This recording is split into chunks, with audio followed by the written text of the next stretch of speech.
এখন আল্লাহ পাক এই জন্যই কোরআনের মধ্যে স্পষ্ট আয়াত নাজিল করেছে যে হে বিশ্বাসীগণ, তোমরা পরিপূর্ণভাবে ইসলামে প্রবেশ করো, তোমরা শয়তানের পদঙ্ক অনুসরণ করিও না, নিশ্চয়ই শয়তান তোমাদের প্রকাশ্য শত্রু।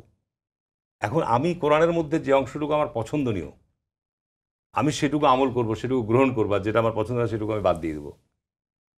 তো আমি জামাত ইসলামে যে কর্মকাণ্ড নিয়ে যদি আপনি আলোচনা করতে যান, আল্লাহ পাক কোরআনের মধ্যে বলছে তোমরা কূটকৌশলের অংশগ্রহণ করো না।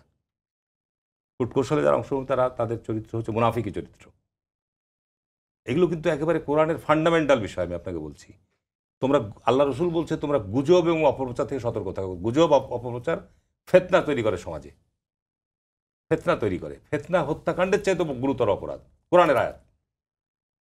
এখন ধরেন আজকে যদি বিশ্লেষণ এই জিনিসগুলো যান, আমাদের ভাই এখানে জামাত ইসলামের এখন নেতা, আগে সাবেক ছাত্র শিবিরের নেতা, এখন ধরেন যে জামাত ইসলাম আল্লাহ তারপরে আরও বলছে লোভ।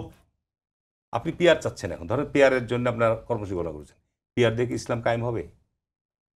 আল্লাহ রসুল একেবারে সই হাদিস থেকে আমি বলছি, আল্লাহ রসুলের সময় একজন সাহাবি, বড় মাপের সাহাবি, আল্লাহ রসুলের কাছে যখন আপনার ইসলামের বিজয় হলো, তখন দাবি করলো, আমি বলি শেষ করে দিয়েছি, তারপর আবার তো আসবে আলোচনা। আল্লাহ রসুলের কাছে দাবি করলো যে আমাকে একটা জায়গায় প্রশাসক হিসাবে বা তহসিলদার হিসাবে নিয়োগ দাও। আল্লাহ রসুল দেখলো যে তার মধ্যে লোভ প্রবেশ করেছে, আল্লাহ রসুলের জীবিত থাকা অবস্থায়।